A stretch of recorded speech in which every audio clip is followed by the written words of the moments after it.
With elections right around the corner, KUOW is committed to keeping you informed on local and national politics. We've added a new elections tab on the KUOW app to help you get all the information you need in one place. Now with just a few taps, you can access the latest politics reporting from KUOW and NPR right from your phone. Stay up to date on the most important conversations shaping our region and our democracy. Download the KUOW app now for your iOS or Android device. Washington State has had plenty of billionaires. We got Howard Schultz, Melinda French Gates. If you are lucky enough to be a billionaire, believe me, you can give away half of it. And then there's the one that got away, Jeff Bezos. He is living his best life, moving to Miami, spending time on his 400-foot yacht, and saving a lot of taxes. But for every billionaire, there are lots and lots of millionaires, thanks to our tech sector. Yeah, in fact, the Seattle Times wrote earlier this year that about 1 in 12 people in Seattle are millionaires. I'm a big fan of money. I like it. I use it. I keep it in a jar on top of my refrigerator. But how much of that wealth is actually flowing back toward the public good? I'm Joshua McNichols. And I'm Lucy Suchek. This is Booming, a podcast about the economic forces shaping our lives here in the Pacific Northwest. Washington doesn't have an income tax, so the state has been trying other ways to tap its wealthiest residents.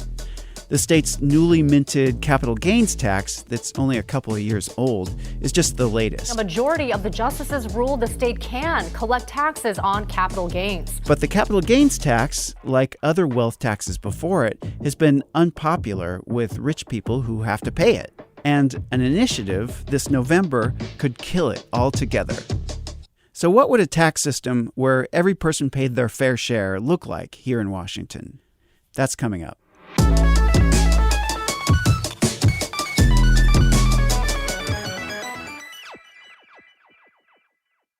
The point is, ladies and gentlemen, that greed, for lack of a better word, is good.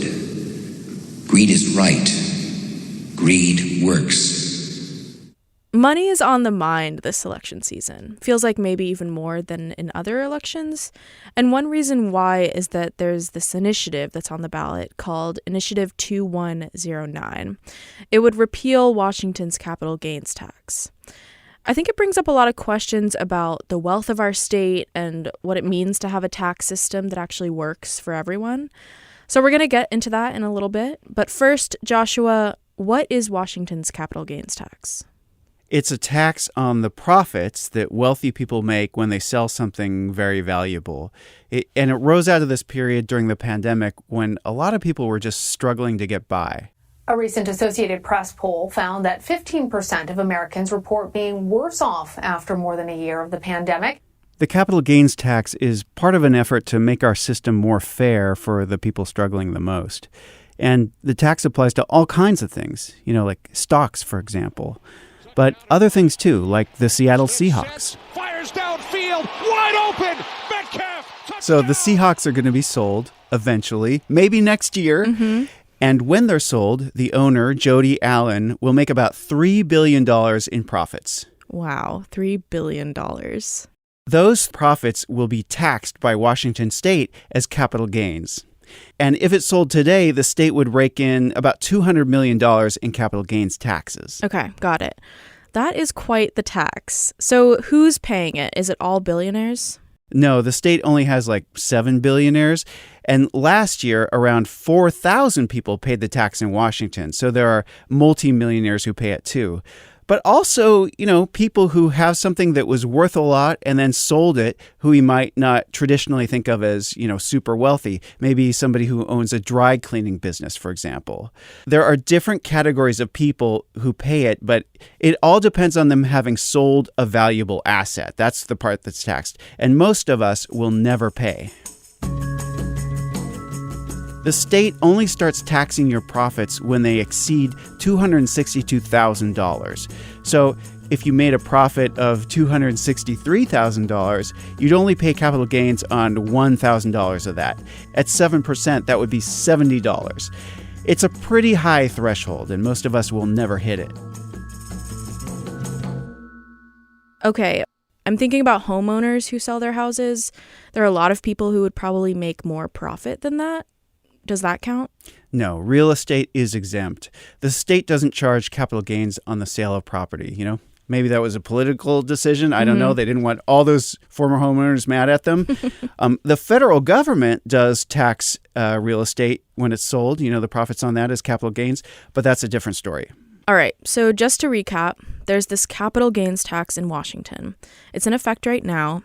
And it means if you sell something very valuable and you make over $262,000 in profit, you have to pay a tax on that to the state of Washington. So how much money is the state making on this, and what's that money paying for? Well, the tax has been in effect for 2 years, and in total, the state has made over $1 billion on it. Wow. And what that tax is paying for is schools and education. Specifically, it's paying for childcare, preschools, special education, and community and technical colleges, and it helps pay for new schools when they're needed. So how much of the state's budget is actually relying on this tax? Not a lot. I mean, the state's general fund is $30 billion, so the tax is it's a tiny fraction. So that's how much the capital gains tax is contributing. But there's a bigger question here, and it's more complicated and more philosophical than you might think. And that question is, what's the best way to fund our state government? And what's fair? I wanted to get to the bottom of this, so I asked Jacob Vigdur. He's a professor at the University of Washington, and he was trained in public finance. And public finance is the branch of economics that deals with where does the government get its money and what does it spend its money on. Before we get to that question of what's the best or the fairest way to fund government, it's important to understand something. There are two different ways economists talk about taxes: regressive and progressive. They're at two ends of the spectrum. They're like the yin and the yang of taxes. In Washington state, we have a very regressive tax system.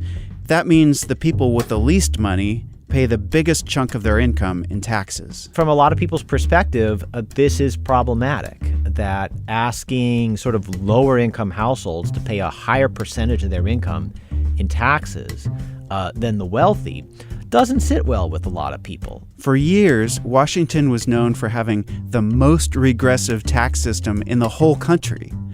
And the reasons for this are we don't have an income tax, and we rely heavily on sales taxes, which are very regressive. Yeah, that makes sense. Everyone has to buy milk, even if you make $3 billion. Yeah, and they all pay the same amount of taxes on that milk. So it's more of a burden for people who earn less money. A progressive tax puts more of the tax burden on wealthy households. The most common form of progressive taxes is an income tax, where you have different tax brackets and the people at the top pay the most. Washington state legislators have tried to pass an income tax several times, but each time the courts have blocked it. So where does this capital gains tax come in? Is it considered progressive or regressive? Well, that's the trick. It's neither. It's a flat tax, which is right in the middle between those two ends of the spectrum. It taxes everybody at the same rate. If the state can't tax income like it wants, it can still get at wealthy people's income by taxing what rich people buy and sell. A tax on caviar, a tax on yachts, a tax on any kind of consumer good where the people who consume that good are wealthy people. What's interesting, though, since the capital gains tax went into effect, we used to be the 50th most regressive state. Now Washington state has climbed up one notch, and now we're only the 49th most regressive state in the nation. Wow. What's number 50? Florida. So in a way, it's the only other state where it's better to be rich than Washington. Yeah, and isn't that where Jeff Bezos moved? Yeah, but he says that's not the reason.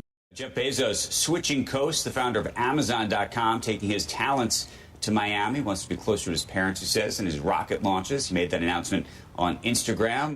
But he did sell a lot of stock after he moved, over $13 billion worth this year. There may be some other reasons to leave the Seattle region. Washington state just passed a steep tax on capital gains in 2021.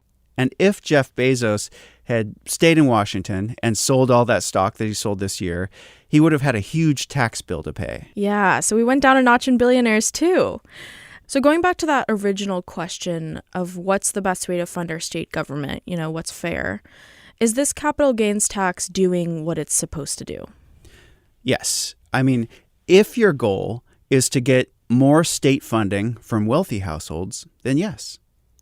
I mean, it's still just 1.6% the size of the state's general fund. It's just a drop in the bucket. Mm-hmm. Here's another thing to think about. Fairness is subjective. People don't agree on what's fair. That's a political question as much as anything. And this question of fairness is why Washington's capital gains tax is full of loopholes, big loopholes.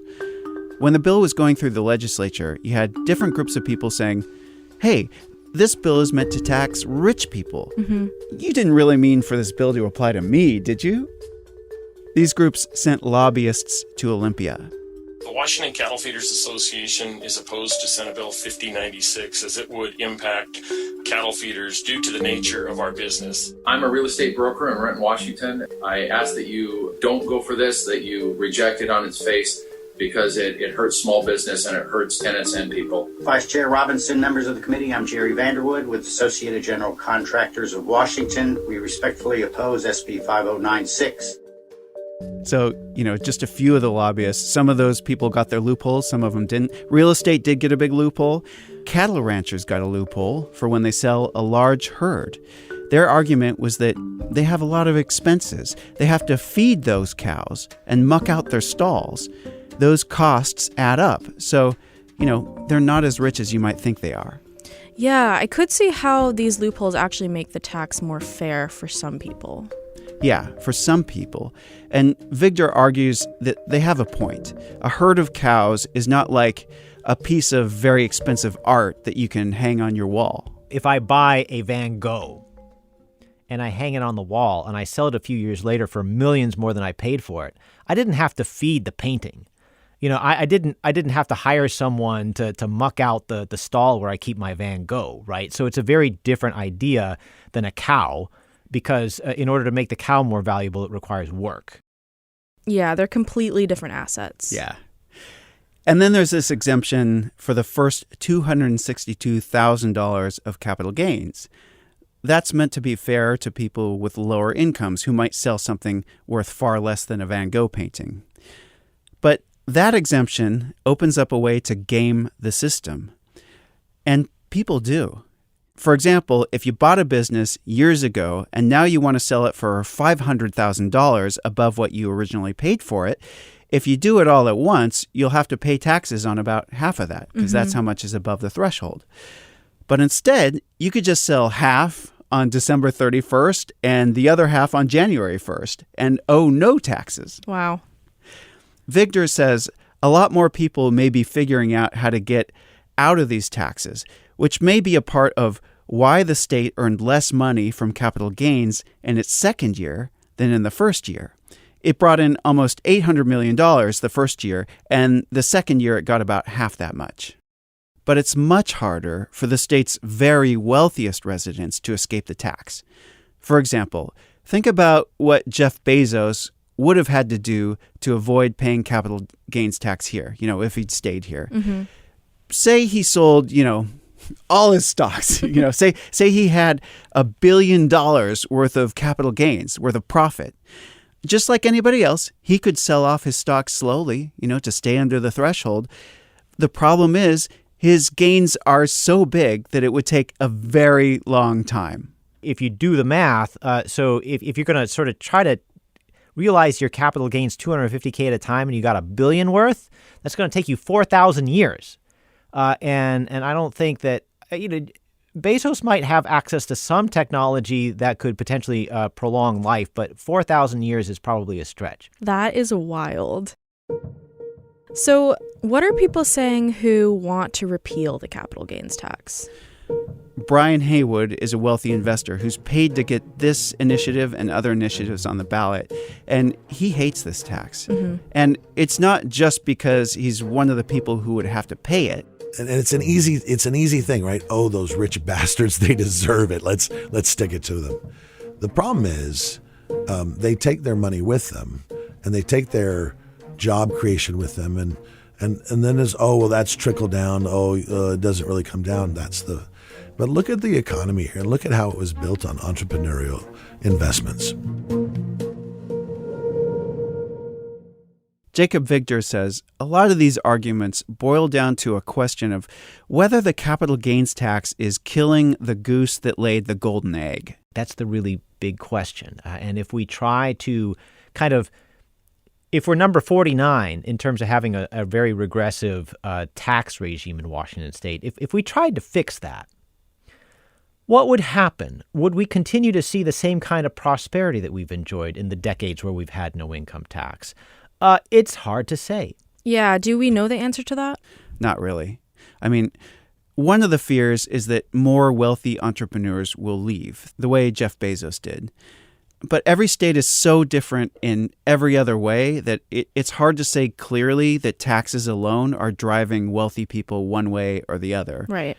Like, there was this report out recently that a bunch of ultra-wealthy entrepreneurs are moving to Las Vegas.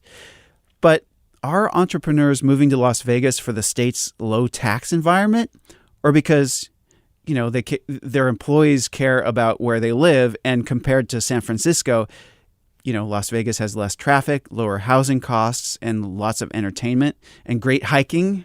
Yeah, it's hard to pin people's reasonings down. But in terms of being fair when it comes to taxes, are there states that are succeeding in this? Are there states that have a fair tax system? Yes. If your goal is to stop expanding government on the backs of poor families, then there are other states that are doing better. Some of them are not what you'd expect. There's some red states like Idaho and North Carolina that have progressive income tax structures. Wow. Minnesota is the number one most progressive state. Its low-income families only pay half as much of their income taxes as they do here in Washington. Huh. And wealthy households there pay twice as much as here.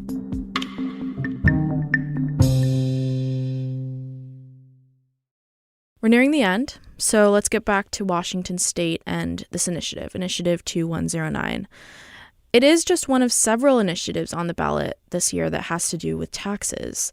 So it feels like we're in a big moment right now in our tax history. I agree. It's useful to remember, though, that nothing is set in stone. The tax system has gone through changes before. In the beginning days of our state, a lot of the value in the state was in the land. So the state devised a tax system that was based on property taxes. During the Great Depression, farmers were just getting crushed by these property taxes. And, a lot of other people were too. So the tax system evolved. We got the sales tax out of that. Right. And, over time, the state has grown more urban, and we're seeing a bunch of new problems. There's a lack of housing. There's a rise in homelessness. Our school system needs to be improved. Yeah, so I guess that's where we are right now, trying to figure out what the right response to this is. What should the state do to meet these new challenges, also given that there's so much wealth? A lot of people say we need to evolve our tax system once again. And that's something we'll find out in November. Is the capital gains tax something Washingtonians want to get rid of, or will they let it stick around?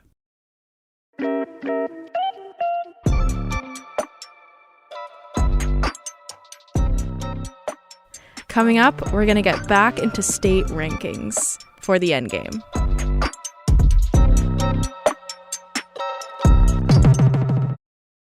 With elections right around the corner, KUOW is committed to keeping you informed on local and national politics. We've added a new elections tab on the KUOW app to help you get all the information you need in one place. Now, with just a few taps, you can access the latest politics reporting from KUOW and NPR right from your phone. Stay up to date on the most important conversations shaping our region and our democracy. Download the KUOW app now for your iOS or Android device.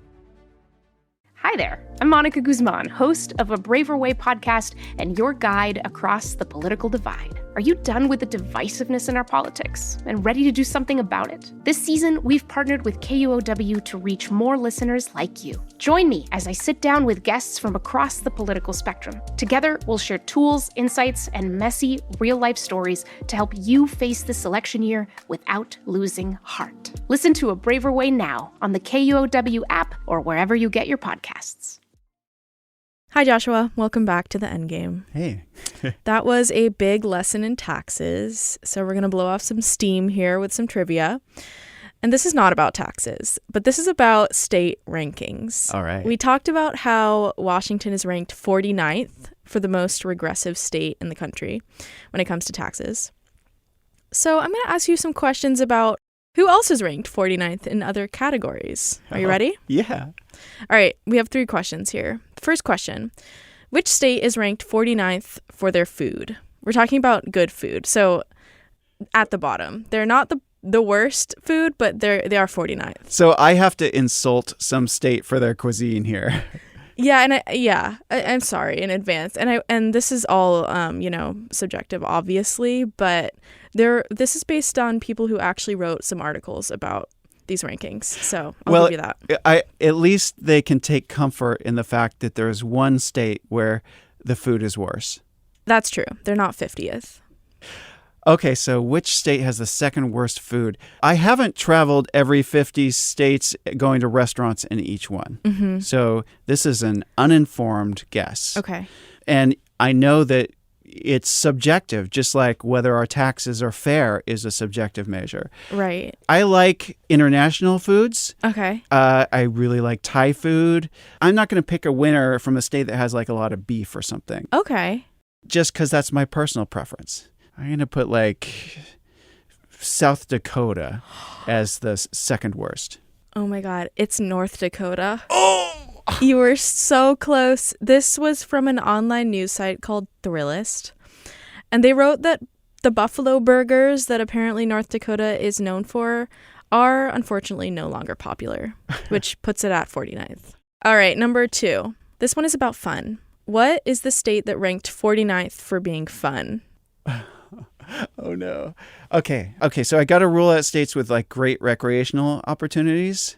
Yeah, I'll give you the kind of guidelines. This site considered overall enjoyment without breaking the bank. Okay, an expensive state. Here I'm gonna think about like a state that's got a housing shortage. Maybe because there's like an oil boom or something. Okay. So it's expensive to live there. Maybe not a lot of recreational opportunities. Like I'm trying to remember where like those oil boom towns were, Wyoming or something. Uh-huh. Is that your guess? It's a poor guess, but yeah, I'm gonna guess it. Mississippi is the winner. Okay. Or loser, depending on how you look at it. And this is from Wallet Hub. And they considered things like cost of movies, access to national parks, and stuff to do at night. And I guess Mississippi does not have a lot of that. Huh. Okay. All right, one more. I'm going to cancel that trip to Mississippi then. Oh, God. One more. Who comes in almost last for weather? This depends on if you like warm or cold weather, obviously. But this is going on if you like warm, dry conditions, if that's your thing. Okay. So what is the worst in terms of like...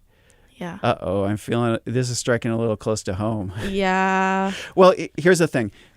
Is it the perceptions of tourists outside of the state or the people who live here? Hold on. Here's why I'm asking. It's because like everybody thinks Washington State is rainy all the time, but it's actually really dry in the summer. So there's a little bit of a misnomer there. This is for people who are looking to relocate, who are affected by seasonal affective disorder and want to find a home where the weather is favorable and warm all year. Okay, so I'm going to say those people are not choosing Washington. So we're probably near the bottom of the list. But I'm also thinking that Alaska would be very low on that list. Not a lot of people want to relocate to Alaska unless they can really stand that rainy, cold season. Okay. So if Alaska is the worst, I'm going to say Washington State is the second worst. It's North Dakota again. I know, poor North Dakota. The average temperature there is 40 degrees Fahrenheit, and the average snowfall is 37 inches, which I had no idea. And they notched in one spot above Alaska. So you're right, Alaska was 50th. Wow. This is according to the independent nonprofit organization World Population Review. Okay. But I wanted to throw in a couple good things about North Dakota because we're really throwing them under the bus here. It's home to some amazing places. There's the Theodore Roosevelt National Park, and it has more than 70,000 acres of canyons and badlands.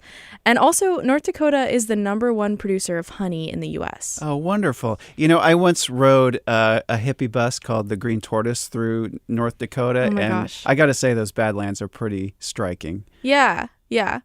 And they boast a lower cost of living and shorter commute times, which we really struggle with here in Washington. So I can see the draw. North Dakota, you've got a lot going on. Don't worry. That's it for Booming. Thanks for listening. And thank you to Yuan, who donated to the show. We really appreciate that. If you want to chip in, go to kuow.org/booming. And thank you. Thank you. Our producer is Jenny Cecil Moore. Our editor is Carol Smith. I'm Joshua McNichols. I'm Lucy Suchek. And we'll see you next time.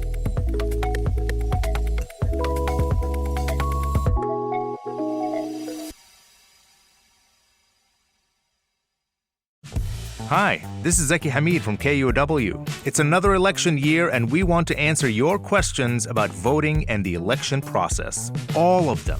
So, go to kuow.org/questions and tell us what you want to know about participating in the upcoming elections.